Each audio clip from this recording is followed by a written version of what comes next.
कुंभ श्याम का मंदिर या कुंभ श्यामनी मंदिर के नाम से फेम है। इस मंदिर का निर्माण 8वीं शताब्दी में बापा रावल ने एक विष्णु मंदिर के रूप में बनाया, जो विष्णु जी का गरुड़ जी का मूर्ति अभी भी लगा हुआ है। मगर 15वीं सेंचुरी में रोलन पीठ में जब राणा कुंभा आए तो राणा कुंभा ने इसका रिनोवेशन करते हुए पुराना खंडित मूर्ति हटाकर नया मूर्ति लगाया, राधा कृष्ण बलराम का मूर्ति। श्याम का मूर्ति कुंभा जी लगाते थे, कुंभ श्याम मंदिर के नाम से फेम हो जाता है। इसके पास में छोटा मंदिर है मीराबाई मेड़ता सिटी की रहने वाली थी।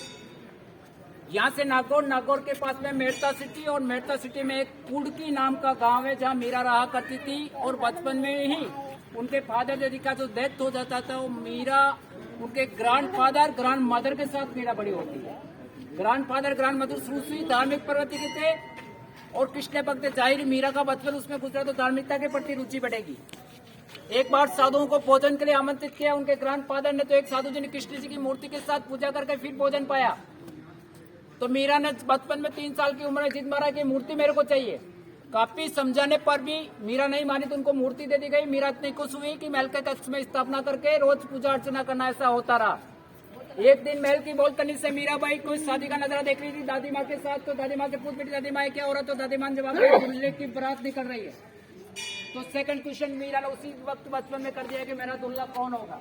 तो दादी माँ ने छोटे बच्चे के मुख से ऐसी बात सुनकर बड़े हंसते हुए उनको दुलारते हुए अंदर से कृष्ण जी की मूर्ति उठाया और उसके हाथ में पकड़ा दिया, तेरा दूल्हा। इस बात का मीरा के कोमल हृदय में ऐसा प्रभाव जाग गया कि कृष्ण जी को सब कुछ मान बैठी। समय गुजरा, मीरा बड़ी हुई तो राणा सांगा के सबसे बड़े लड़के मीरा ने सब घोर विरोध किया। मीरा ने कहा कि मेरे तो कृष्ण गोपाल दूसरों ने कोई। मीरा ने कहा कि ऐसे वर को क्या वरू जो ऐसे वर को वरू जो मेरा चूड़ा मर जाए, कृष्ण जी कभी मरने में वाला नहीं। बार बार समझाने पर मीरा शादी के लिए एग्री नहीं हुई।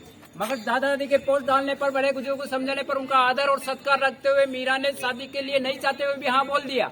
पर बीच में एक कंडीशन रख दिया, जब मैं शादी करूंगी साथ में लूंगी तो कृष्ण जी की मूर्ति के साथ लूंगी। तो लोगों ने देखा अभी तो शादी होने चाहिए, कृष्ण जी की मूर्ति दे दीजिए। तो मीरा की अंतर नजरों से वो कृष्ण जी से विवाह कर रही है और देखने वाले की नजर से भोजराज से विवाह हो रहा। विवाह करके चित्तौड़ की ओर प्रस्थान करते तो बीच में एक जगह रेस्ट होता, जब पानी वगैरह का और रास्ता हो जाए ऐसा अरेंजमेंट होता। तो आजू बाजू कहीं पानी का उपलब्ध नहीं होता है, पानी नहीं मिलता है।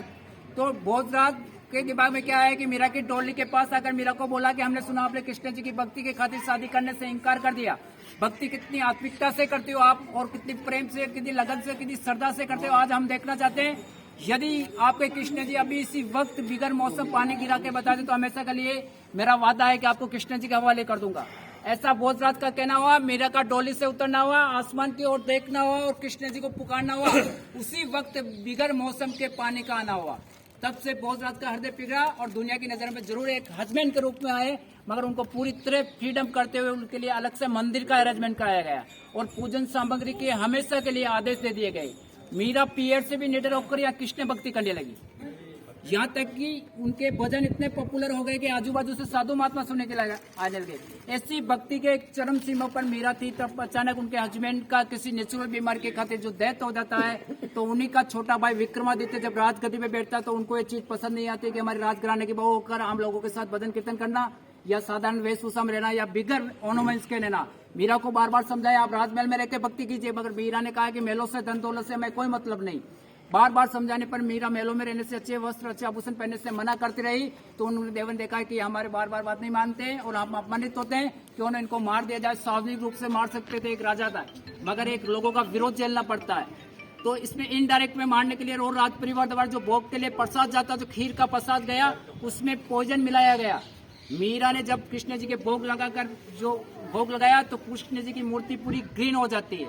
मीरा नहीं मरी। उसके बाद में उसके देवर ने फूलों के टोकरों में 4-5 स्नैक्स भेज दिए गए, पर वो कृष्ण जी की कृपा से फूलों के हार हो जाते हैं। तरह तरह से मीरा को मारने का प्रयास किया जा रहा था, कृष्ण जी की कृपा से वो विफल हो रहा था। तो मीरा ने देखा कि जहाँ मुझे हर पल मारने की कोशिश की जा रही, वहां रहकर क्या करना। तो कृष्ण लल्ला की मूर्ति को अपने साथ ले जाते हुए चारों धाम की यात्रा की मीरा ने, और गुजरात द्वारकाधीश जहाँ बेट द्वारका बोलते हैं, वहीं कृष्ण जी की मूर्ति के सामने मीरा ने इतना विलाप किया, मीरा इतनी रोई कि आपकी भक्ति करते हुए मुझे हर पल मारने की कोशिश की जा रही है। कहते हैं कि उनकी भक्ति की पुकार सुनकर कृष्ण जी की मूर्ति के 2 डिवाइड हुए, उसी में मीरा विलीन हो गई। एक साड़ी का हल्का पल्लू बाहर दिखा, उसे सिद्ध हुआ कि मीरा उसमें गई। तो ये मीरा मंदिर देखेंगे, फिर आगे नेक्स्ट चलेंगे। ज्यादा लंबा तो नहीं हो गया सर? बहुत लंबा